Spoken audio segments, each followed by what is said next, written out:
This looks like fun. Let me play. Fucking losers! Let's go! Start the game. Taking a kill trip on Death Road.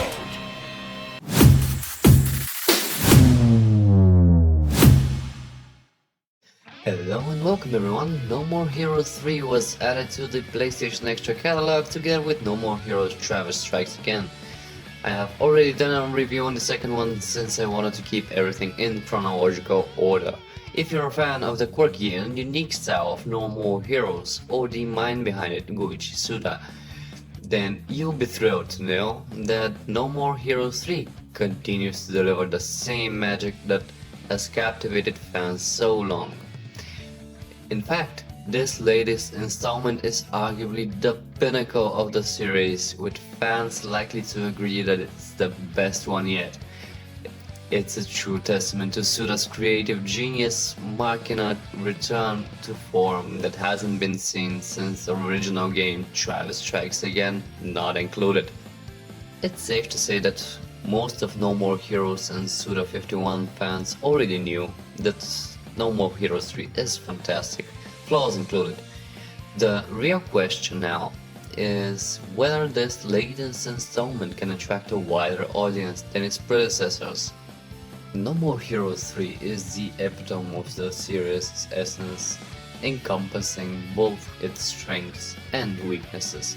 Despite its technical shortcomings like poor graphics reminiscent of early 2000s games, it falls short of the standard set by other open-world titles on the PS5. The game struggles to keep up with the likes of Shadow of the Colossus, Immortal, Skyrim and The Witcher 3, making it clear that it wouldn't have fared well even on older consoles like the PS2. No one picks up No More Heroes for its visuals or open-world elements. It's all about the stylish aesthetic, killer soundtrack, outrageous story, clever writing and intense combat. And let's not forget about those quirky minigames that add to the overall experience. No More Heroes 3 truly excels in all these aspects. The game is undeniably Suda-esque, drawing inspiration from the superhero craze that emerged between No More Heroes 2 and 3. It proudly displays the superhero influence and even makes direct reference to the MCU in dialogue. The plot, if it can be summarized, goes like this. A young boy discovers an alien in the woods, saves it from the government agents, and helps it return home. Decades later, the adorable alien comes back as an evil overlord, determined to conquer the Earth.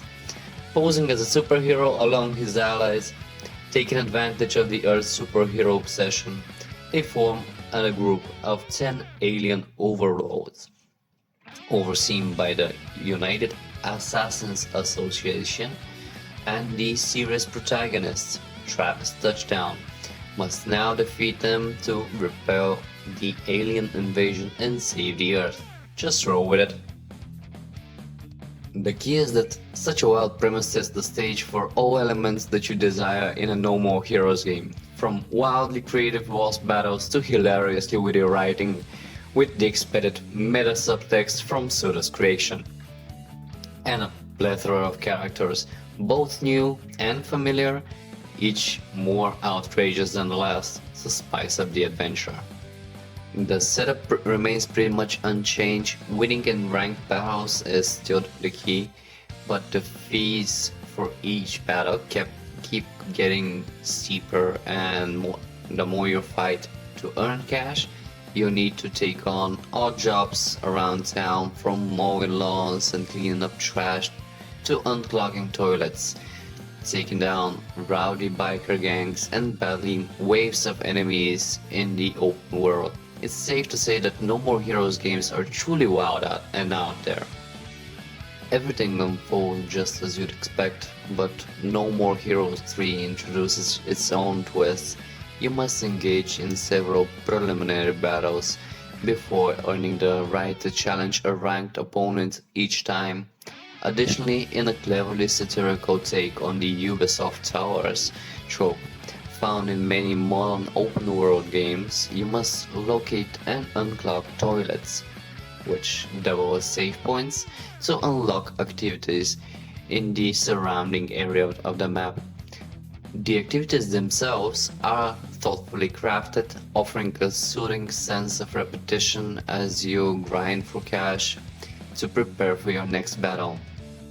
The combat in No More Heroes 3 strikes a balance between the familiar and the new, incorporating healing items, buffs, a powerful mecha armor attack, and various Death Glove abilities, and not to Travis Strikes Again, to keep you engaged and challenged amidst the game's diverse and dynamic fights.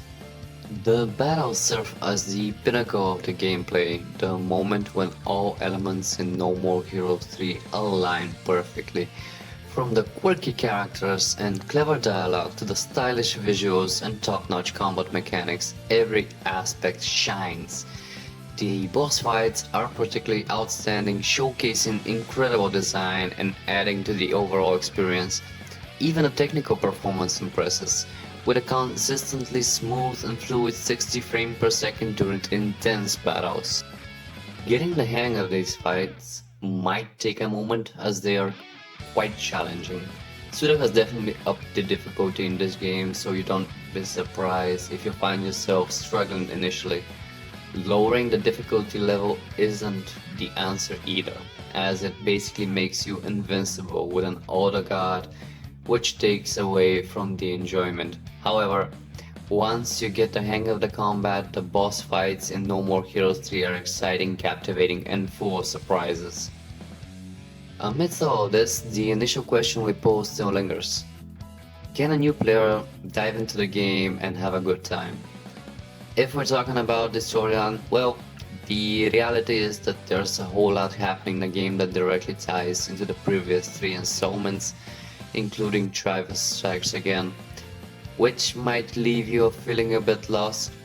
Nevertheless, considering how wild the narrative is overall, you'll likely end up feeling both bewildered and entertained by the chaos unfolding, while trying to keep pace with it all. So, don't let the story complexities deter you from giving No More Heroes 3 a shot as a newcomer. If you decide to give it a try, will it capture your interest? To truly appreciate the madness and unique style that defines Suda's creations, there's a certain mindset required, which holds true for No More Heroes just as much as any other title, despite it being one of Suda's more acceptable IPs.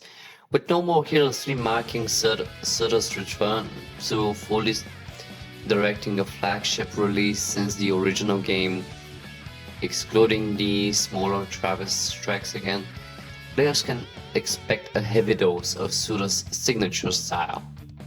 If you're looking for a game that doesn't take itself too seriously, but still offers a lot of fun and excitement, then No More Heroes 3 is the perfect choice for you.